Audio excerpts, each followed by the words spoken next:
Hola amigos, Dr. Lebrun here. Today I'm going to help you review your Spanish material for Chapter 2. All right, vamos a empezar. All right, so in today's lesson we're going to take a look at the verb tener, possessive adjectives, vocabulary. I'm going to put a Quizlet in the comment section below. Practice reading and writing in Spanish, speaking and listening, and review some cultural information. All right, so our important verb for Chapter 2 is the verb tener, which means to have. So there's different conjugations. Yo tengo, I have. Tú tienes, you have. Él ella usted tiene, he has, she has, or you have, the formal version. Nosotros or nosotras tenemos, we have. Vosotros or vosotras tenéis, y'all have. And ellos, ellas, ustedes tienen, they have or you all have. All right, so let's try a practice activity with the verb tener. See if you can figure out which conjugation will go in the blank. So hit the pause button if you need some time to work, and then I'm going to go over the answer in just a moment. So I want to say the house has 2 floors. I want to say you have green eyes. She has 14 years. We have an old car. You all have the books. All right, so if you need some time to work, hit the pause button. Otherwise, I'm going to go on to the answers. All right, la casa tiene 2 pisos. So I'm choosing the third person, singular form, he, she, or it. Tú tienes ojos verdes. I'm using the to form. Ella tiene 14 años. So she has, third person singular. Nosotros tenemos, we have, first person plural. Ustedes tienen, second person plural. You all have.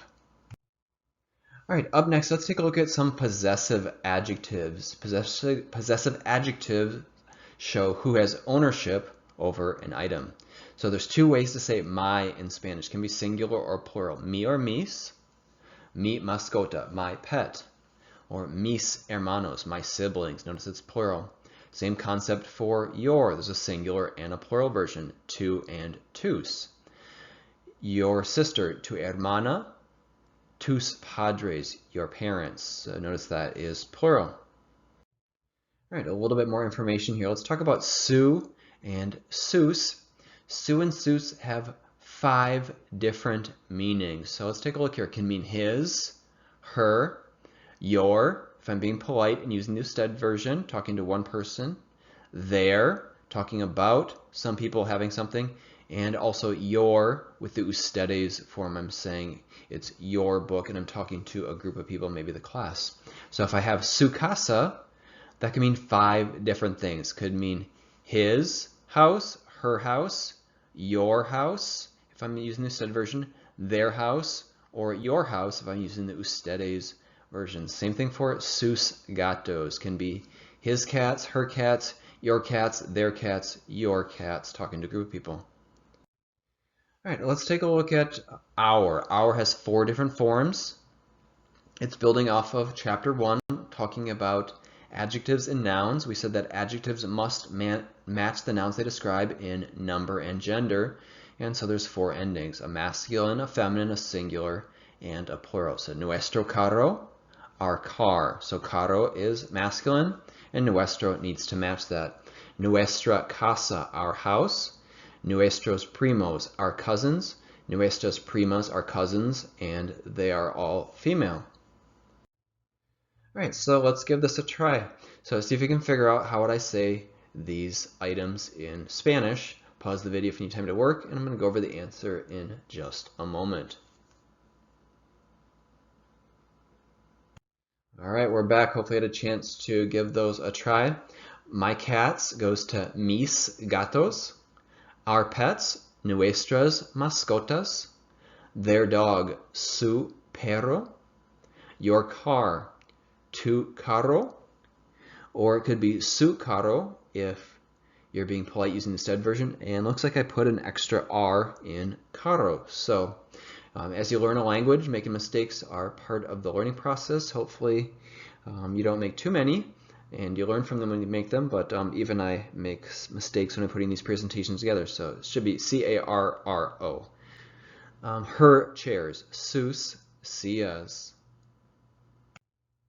All right, let's continue on here. So knowing these pronouns, we learned them back in chapter 1, looked at them a little bit more in chapter 2. They're going to be important throughout the rest of Spanish. It's very important that we know what these pronouns are. So go ahead and give these a try, pause the video if you need time to work, and then we're going to go over the answers. But what do these words mean? Who is doing the action here? Yo, tú, él, ella, usted, nosotros, nosotros, ellos, ellas, ustedes. Knowing these words is going to be very important. All right, and we're back with the answers. So yo is I, tú is you, él is he, ella, she, usted, you, nosotros, we, nosotras, we, it's the feminine version, ellos, they, ellas, they, feminine version, and ustedes, you all. Notice how I can abbreviate usted and ustedes. All right, continuing on here, let's try speaking and listening portion. See if you can get with a partner and take turns asking and answering these questions. If you don't have a partner, you can just write it down on a piece of paper, and then we'll look at some sample sentences in just a moment. Número uno, ¿cuántos años tienes tú? Dos, ¿tienes hermanos? Tres, ¿cuántas sillas hay en la clase? Cuatro, ¿cuántos primos tienes? Cinco, ¿cuántos árboles hay en tu jardín? All right, so pause the video if you need time to work. Otherwise, we're going to look at the answers in just a moment. Okay, so your answers may vary slightly, but they should look something like this. Número uno, yo tengo 15 años. Dos, yo tengo un hermano. Tres, hay 30 sillas en la clase. Cuatro, tengo 27 primos. Cinco, hay 19 árboles en mi jardín.